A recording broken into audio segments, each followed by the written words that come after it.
balan eh. Sabi ko nga sa inyo, nakakahiya kay Senator Marcoleta. Kasi pinag-usapan natin doon. Pinag-usapan niya, itinapik niya sa kanyang kasonangalingan, yung yung ipinaglaban ni Senator Marcoleta patungkol sa enerhiya. Natatandaan nyo? O hindi ba pinaglaban ni Senator Marcoleta yung pinagalitan niya yung mga yung kartel ng langis dito sa Pilipinas kasi mura nila nabili yung langis tapos ibinenta ng mahal. Si Marcoleta ang nagpalabas niya. Si Marcoleta rin ang nag-expose na meron naman pala na nakukuhanan ng langis tayo, hindi lang doon sa Strait of Hormuz dumadaan. Marami. Hindi napakaliit lang pala ng porsyento ng mga kinukuha natin mula doon sa Strait of Hormuz na 'yon. Oo, maliit na parte lang ng ating supply. Karamihan pala ng supply natin nanggagaling dito lang sa mga malalapit. Oo, kaya nagtataka siya, bakit gano'n? Bakit ganyan? Oo, mahal-mahal, hindi naman tayo talaga masyadong apektado, hindi naman tayo doon kumukuha eh. Kung may mga kinukuha na naman tayo dito sa malapit na hindi naman apektado nung nung gera na yan sa Middle East eh. Bakit nagmahal? So si Marcoleta ang nakipaglaban noon. Ang kapal ng mukha ni Bongbong, akala mo siya nakasolve ng problema ng gasolina sa Pilipinas, tarantado talaga. O ngayon, yung pa yung sa Meralco, 'di ba natatandaan niyo sa Meralco, talagang inilaban ni Senator Marcoleta 'yan. Talagang yung National Energy something. Oo, inano niya yan. Ginisa ni Marcoleta yan para ma-scrutinize ng maigi. At yun nga, yung ipinangako ng gunggong na Bongbong na ito, na yung ating kuryente daw, alisin na ang systems loss, gago. Alisin daw ang systems loss. Yung pala, para maalis mo yung systems loss na yun, kailangan mong amyendahan yung EPIRA law. Putang ina niyan. Ang tagal na palang ipinapanukala nun. Hanggang ngayon, hindi pa nagagawa. 4 na taon na siya, magli-5 taon na siya sa posisyong kupal na yan. Hanggang ngayon, hindi pa napaprioritize siyang pag-aamyenda ng EPIRA law para matanggal yung systems loss. Kasi nga, yung systems loss na yan, ayan yung mga ninanakaw sa atin ng mga putang inang binibigyan ng yung mga binibigyan ng ayuda ng gobyerno, 4Ps, yung mga putang ina dyan sa squatter. O, yung mga yan, nakatap, yung mga kuryente ng mga hayop na yan. Tayo nga, nagtitiis tayo sa init eh. Ang mahal ng kuryente. Sila, putan, mga naka-aircon. Yung mga nandiyan dyan sa squatter, pumunta kayo. Yung dyan sa may banda Pag-asa. Punta kayo dyan sa may bandang NIA, BIR Road. Putang ina yan. Anda squatter dyan. Kita mo yung mga bahay, naka-split type. Naka-split type. Sabi nila, split type tayo para hindi masyadong malaki yung nakawin natin sa kuryente. So yung mga ninanakaw nila ng mga kuryente na yan, putang ina tayo nagbabayad ng mga yan. Aside from binabayaran natin yung ninanakaw ng mga hayop na yan, parte ng bill nila sa kuryente, yung mga 4Ps beneficiaries, binabawas din sa atin sa ayaw at sa gusto natin. Taragis yan. Mga buraot. Oo, yung mga buraot ng mga squatter dyan, hindi, alam mo, sa totoo lang, kasalanan man nila kung bakit sila naging mga squatter eh. Oo, dahil hanggang doon na lang inabot ng kanilang dahil doon na lang inabot ng kanilang mga pangarap sa buhay eh. Hindi nakakabwisit, alam mo yun, tayo mga masisipag sa buhay, nagtatrabaho araw-araw, nakikipaglaban sa traffic, o araw-araw nagpapakapagod para may kitain sa pang-araw-araw, putang ina niyan, mantakin mo yung mga mga beneficiary natin ng 4Ps, pakuya-kuyakoy, gigising kung anong oras nila gusto. Kikilos kung anong oras nila gusto. Putang ina, ang sasarap pa ng mga ulam ng mga yan. May mga bisyo pa, magsisigarilyo, mag-iinom, magsusugal pa yan. Afford nila yung ganyan. Samantalang tayo, 5 pa lang ng madaling araw, nasa kalsada na tayo, nagbabakasakali tayo, na mauna tayo sa upuan dyan sa MRT para makapasok tayo sa sa ating mga trabaho. Magsisimula ang trabaho, 8 ng umaga, 5 nasa kalsada ka na. O imaginein mo 'yan, pag upo mo ng MRT, LRT, sasakay ka ng bus, pagdating mo, hulas na hulas ka na. Tapos ang baon mo pagdating ng break time, tipid na tipid.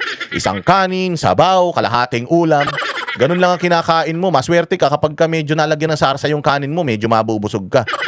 Tapos merienda mo, kape na lang. Lalo na kung sa opisina, libre kape na lang ang merienda mo. Tapos uwi ka. Pag uwi mo, ganun na naman, paulit-ulit, ganun lang ang ginagawa mo. Uuwi ka ng late, kakain ka ng konti, sabi ni Bel Aguilar. Maraming salamat sa iyo, Bel Aguilar, sa iyong ayuda. Good morning, Boss D. Bongit at pamilya dapat sumama sa rocket launch. Rocket launch sa space at doon na sila manirahan. Oo, dapat. Hindi nga dapat nga pagka yung sumama sila sa rocket, dapat sa nuclear rocket sila sumama. Oo. Oo, let's give the world a favor.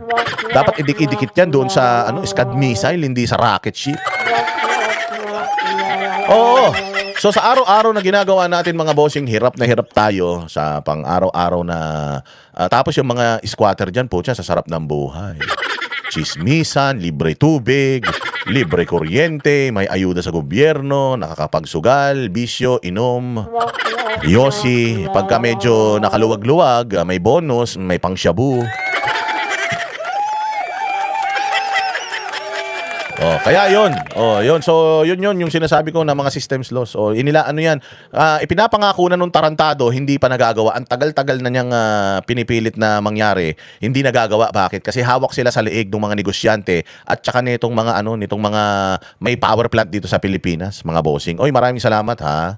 Maraming salamat kay Madam Sean, saklap ng buhay diyan sa Pilipinas. Masaklap ang buhay dito pero masaya. Oo, kay CEY Collection dyan sa ano ba yan? Abu Dhabi, Dubai. Maraming salamat sa inyo. Pusuan ko yan. Basta ganyan, makukulay. Sarap basahin yan eh. Basahin natin yung mga message nung may mga makukulay ang buhay. So ganun, mga bossing. May nag-walkout ba meron? Meron nag-walkout. O kaya ito, papanoorin natin malupit na malupit. Oh, sabi nga pinapahirapan talaga ang taong bayan. Ayun na nga eh, tayo ang pumapasan. Tayo ang pumapasan ng paghihirap para tayo, alam mo yun, may anak ka ng isa. Pero parang may anak kang 5 sa dami ng sinisingil ng gobyerno sa iyo para matustusan lang itong mga patay gutom na mga tamad na ito. Na dapat gobyerno ang gumagastos, puta pinapasan ng mga Pilipino yung panggastos na itong mga hayop na ito. Mga buwisit, mga pabigat. Putang ina, pagka napagtripan pa niyan, mangho-hold up pa mga yan, mag-aakyat bahay pa mga yan. Hindi pa talaga na kontento ang mga buwisit eh. Hello, kaya aking madam diyan sa Amerika kay Nobel Tulyao, mabuhay ka. Is it really true that Tatay Digong will go home? Yan nga, na-discuss ko na nga yan nung nakaraan eh. O yung pag-uwi ni Tatay Digong. Meron nga yata si Tatay Digong na ma'am, meron siyang isang petition na na-approve. Pero hindi ako sure tungkol dun sa petition na yun. Wala pa akong time para aralin yun. So, makakauwi na ba siya next week? Hindi ko alam. Pero malamang sa malamang hindi pa. Ang ICC naman para mapatay mo yung ICC na yan, kailangan pasabugan mo ng bomba talaga yan. Pero kung ganyan lang, parang boycott lang, pull out lang. Meron pa rin mga makorrupt na mga gobyerno na magpopondo diyan. Kaya yung pag-uwi ni Tatay Digong magandang ipagdasal 'yan, magandang asahan 'yan. Pero wag natin masyadong paasahin yung mga sarili natin, baka masaktan lang tayo. Okay man si Pangulong Duterte diyan sa dahig. Sabi ko nga sa inyo, si Pangulong Duterte dyan sa sahig, masarap man ang buhay niya dyan.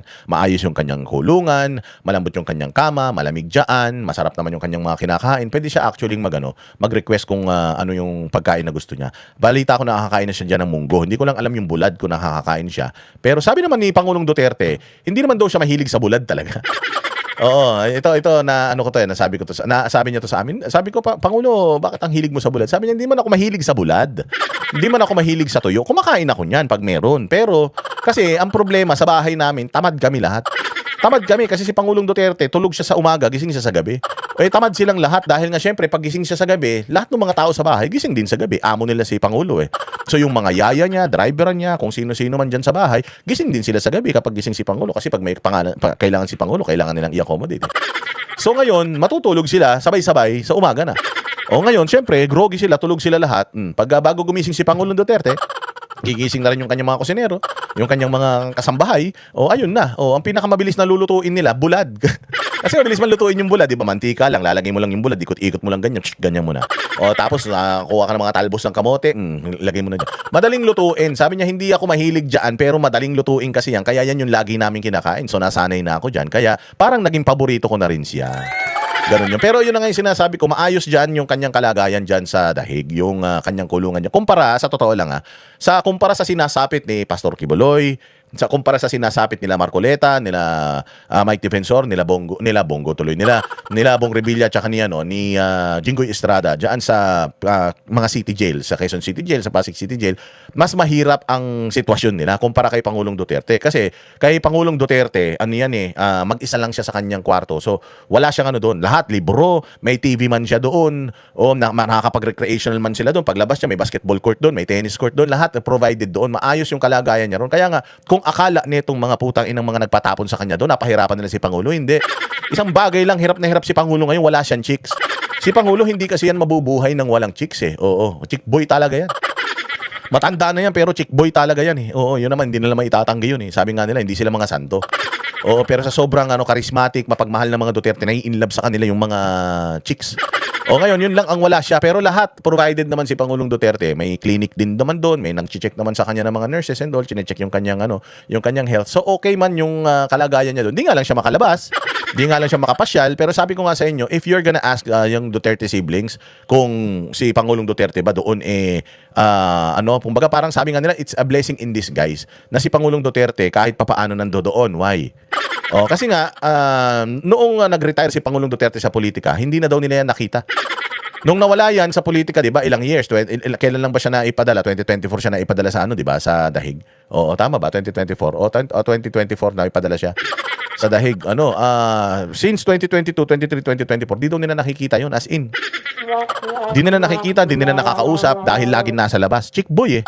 Nagkaroon na siya ng time. Noon kasi wala siyang time dahil presidente siya, puro Pilipinas. Pero nung nag-retire na siya, natapos na yung kanyang presidente, nung umuwi na siya ng Davao, pucha yan, laging wala daw sa bahay, laging nanliligaw. Laging umaakit ng ligaw. Nag-aaway-away na yung kanyang mga babae. Nag-aaway-away na. Hindi nga nila pinag-aawayan yung mamanahin nila dahil alam nila wala silang mamanahin kay Pangulo eh. Pinag-aawayan nila, hindi ko alam kung ano pinag-aawayan nila kay Pangulo eh. Pero yung pinag-aawayan nila si Pangulo mismo, tanda-tanda na eh, pugi-pugi pa eh. So yun mga bossing ang problema nila. Hindi nila makita, hindi nila makausap, hindi nila matagpuan. So ngayon at least si Pangulo nandoon sa kulungan, araw-araw nakikita nila. Palitan lang sila, magastos lang. Pupunta ka ng Europe, 'di ba? Tapos araw-araw bibisitahin mo si Pangulo. Pero at least nabibisita nila, nakakausap nila. So itong mga huling panahon ni Pangulo, kasi matanda na siya, 82 na siya. Itong huling panahon ni Pangulo sa mundo, may time na siya para sa pamilya niya, may time siya para sa mga anak niya, nakakapagkwentuhan sila, sila, yakapan sila, sila, banding sila every day. Hanggat alam ko, hanggang Lunes hanggang Huwebes yung dalaw diyan eh. So may time sila.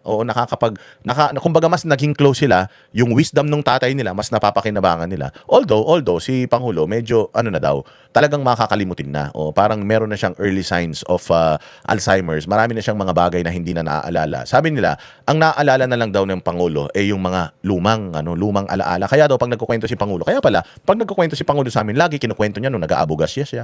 Kinukwento niya nung mayor siya, kinukwento niya nung piskal siya. Ganun siya magkwento, hindi siya nagkukwento ng bago. Kasi yun pala yung malinaw sa kanyang memorya, yung mga nakaraan. Pero yung mga bago, medyo na daw siya, talagang nakakalimot na siya. Siyempre, dala na din ng katandaan. Si Pangulo nga daw, minsan nagsasabi daw na, papuntahin mo naman dito si ganito. Kakatapos lang magpunta eh. Kakagaling lang dito ah. Parang yung mga short term na mga memories na niya na yun, na nakakalimutan niya na. Pero yung mga luma-luma, naaalala niya yun. Malinaw na malinaw sa kanyang isip yun. Yun na nakakalungkot kasi minsan daw, pati daw yung mga apo niya, hindi niya na rin matandaan kung sino yung mga apo na yun. Sa dami ng mga apo niya. Diba? So yun na nga, napakwento na naman tuloy ako.